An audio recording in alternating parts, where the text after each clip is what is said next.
Hello friends, welcome to খেল দুনিয়া।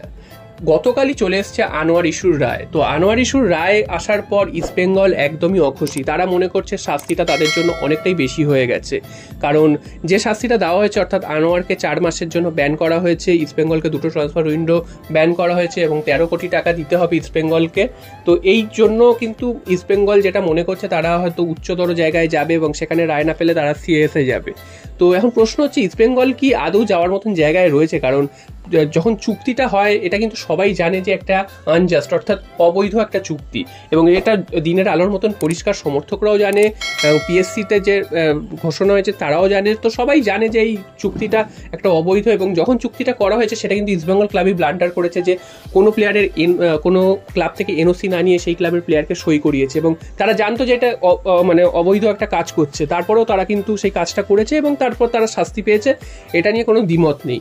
এবার প্রশ্ন হচ্ছে এই শাস্তির যে পেয়েছে সেটার বিরুদ্ধে আবার তারা উচ্চতর জায়গায় যাবে যাতে তাদের শাস্তি কমানো হয়।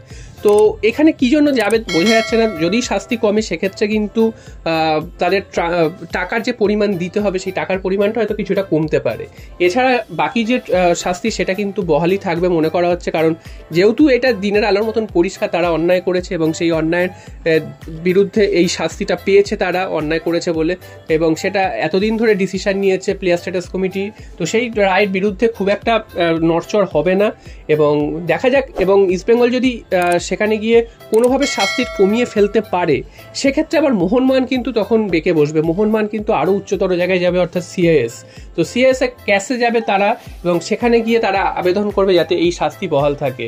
তো ইস্টবেঙ্গল তো প্রচণ্ড রকম বিপদে পড়েছে আনোয়ার আলীকে সই করিয়ে। আনোয়ার আলীকে তো এই প্রথম 4 মাস পাবেই না তার সার্ভিস। এছাড়া ইস্টবেঙ্গল কিন্তু আগামী 2টো মরশুম 2টো ট্রান্সফার উইন্ডো ব্যান হয়েছে, অর্থাৎ আগামী যে উইন্টার ট্রান্সফার উইন্ডো আছে এবং তারপরে সামার ট্রান্সফার উইন্ডো, তো 2টো ট্রান্সফার উইন্ডো ব্যান। তো কিছু কিছু জায়গায় এরকমও শোনা যাচ্ছে যদি ইস্টবেঙ্গল উচ্চতর আদালতে গিয়ে প্রমাণ করতে না পারে যে তাদের শাস্তিটা বেশি হয়েছে বা তাদের বিরুদ্ধে শাস্তি মানে অনেকটা বেশি হয়ে গেছে, সেক্ষেত্রে কিন্তু ইস্টবেঙ্গলের শাস্তি নাকি আরও বেড়ে যেতে পারে। তো এটা কতটা যুক্তিযুক্ত সেটা জানি না, তবে এটাও কিন্তু অনেক জায়গা থেকে শোনা যাচ্ছে। তো সেখানে কিন্তু 2টো ট্রান্সফার ব্যানের জায়গায় 3টে ট্রান্সফার ব্যানও হয়ে যেতে পারে। তো দেখা যাক, এবং এই টাকাটা কিন্তু 45 দিনের মধ্যে মিটিয়ে দিতে হবে মোহনবাগানকে। তো এটাও এরকমও কিন্তু শোনা যাচ্ছে, তা না হলে কিন্তু শাস্তির মেয়াদ বেড়ে যাবে। তো শেষ পর্যন্ত কি হয় সেটাই দেখা যাক, কে জেতে মোহনবাগান না ইস্টবেঙ্গল। তবে এই খেলা যে আরও চলবে এটা কিন্তু বলাই যায়। এরপর চলে আসি জেমি ম্যাকলারেনের কথায়।